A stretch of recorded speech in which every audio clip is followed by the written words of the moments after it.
২৬শে জানুয়ারির সকাল, শীতল হাওয়া আর কুয়াশার মধ্যে ছোট্ট গ্রাম সোনাপুর ধীরে ধীরে জেগে উঠছে। গ্রামের স্কুল মাঠে আজ বিশেষ উৎসব, প্রজাতন্ত্র দিবস। ছোট্ট ছেলে আর্য খুব ভোরে উঠে পড়েছে। আজ সে প্রথমবার জাতীয় পতাকা উত্তোলনের অনুষ্ঠানে কবিতা আবৃত্তি করবে। বুকের ভেতর তার অদ্ভুত উত্তেজনা আর গর্বের অনুভূতি। আর্যের দাদু, বৃদ্ধ স্বাধীনতা সংগ্রামী হরিপদবাবু চুপচাপ উঠোনে বসেছিলেন, হাতে পুরনো একটি খাতা। আর্য কাছে এসে জিজ্ঞেস করল, দাদু, প্রজাতন্ত্র দিবস কেন এত গুরুত্বপূর্ণ?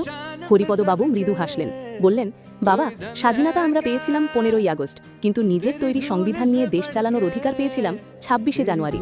এই দিনেই ভারত সত্যিকারের গণতান্ত্রিক দেশ হয়ে উঠেছিল। তিনি খাতাটি খুলে দেখালেন। সেখানে লেখা ছিল স্বাধীনতা আন্দোলনের স্মৃতি, লাঠিচার্জ, আন্দোলন, জেল আর স্বপ্নের কথা। দাদু বললেন, আমরা লড়েছিলাম যাতে তোমরা মাথা উঁচু করে বলতে পারো আমরা ভারতবাসী। স্কুল মাঠে অনুষ্ঠান শুরু হলো। তেরঙ্গা পতাকা ধীরে ধীরে আকাশে উঠল। সবাই একসাথে জাতীয় সঙ্গীত গাইল। আর্য মঞ্চে উঠে আবৃত্তি করল, এই দেশ আমার অহংকার, এই দেশ আমার পরিচয়। সংবিধানের আলোয় গড়ে উঠুক সত্য, ন্যায় আর সাম্যের নতুন ভারত। তার কণ্ঠে ছিল দৃঢ়তা, চোখে ছিল স্বপ্ন। দাদুর চোখে জল এসে গেল। অনুষ্ঠান শেষে আর্য দাদুর হাত ধরে বলল, দাদু, আমি বড় হয়ে দেশের জন্য কিছু করব। হরিপদবাবু ধীরে বললেন, এই প্রতিজ্ঞাই প্রজাতন্ত্র দিবসের আসল অর্থ বাবা। সেদিন আকাশে উড়ছিল শুধু পতাকা নয়, উড়ছিল এক নতুন প্রজন্মের স্বপ্ন, আশা আর দেশের প্রতি ভালোবাসা। জয় হিন্দ।